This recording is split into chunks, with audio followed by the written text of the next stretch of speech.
উনি ছিলেন মূল্যায়নের জন্য কোনো লালায়িত কোন শিল্পী আগের কালে আমি দেখিনি কারো হতে।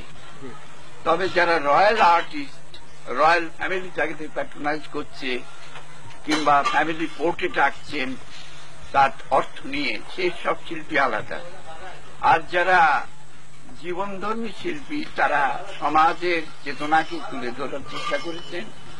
অনেক সময় তারা না খেয়েও দিন কাটিয়েছেন, কষ্ট করেছেন, খুব দুঃখী জীবন যাপন করেছে শিল্পীরা, কিন্তু কোনদিন তারা কাজ থেকে বিমুখ হয়নি। তারা প্রচুর ছবি এঁকেছেন। কোনদিন ভিনসেন্টের জীবিত অবস্থায় কোন ছবি বিক্রি হয়নি। তাকে একবার চেষ্টা করেছিলেন, তার বোনের খুব অসুখ হয়েছিল, চিকিৎসার জন্য একটা ছবি বিক্রি করতে গেছিলেন।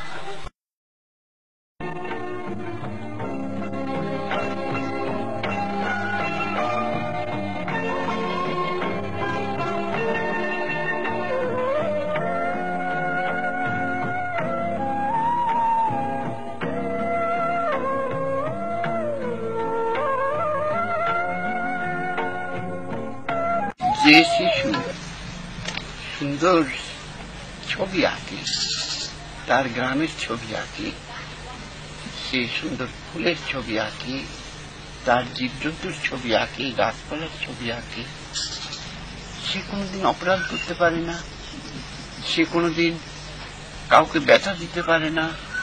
মানুষ যখন নিঃসঙ্গ হয়ে যায়, যখন নিরুপায় হয়, তখন তার মধ্যে এই ভাবটা সৃষ্টি হয়, এমপ্টিনেস।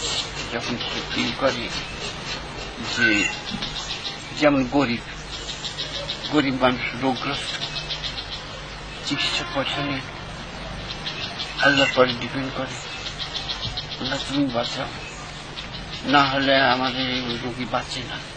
আমাদের শিল্পের ধারা নিশ্চয়ই বদলাতে হবে, না হলে এই আশা আমরা কি করে করব যে শিল্পবিদ্যার চর্চায়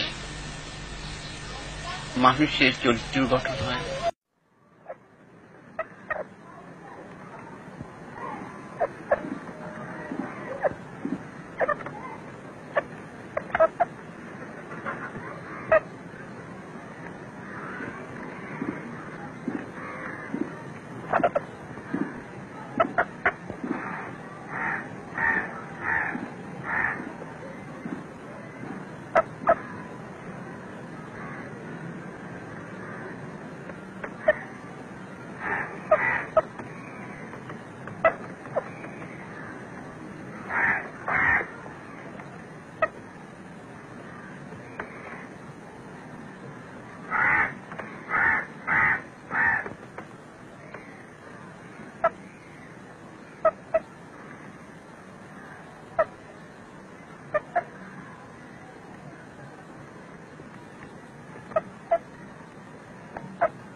আমার মনে হয় যে আমি এখনো কোথাও বানাতে পারিনি, কেবলই কিছু কাজ করে যেতে ইচ্ছা হয়।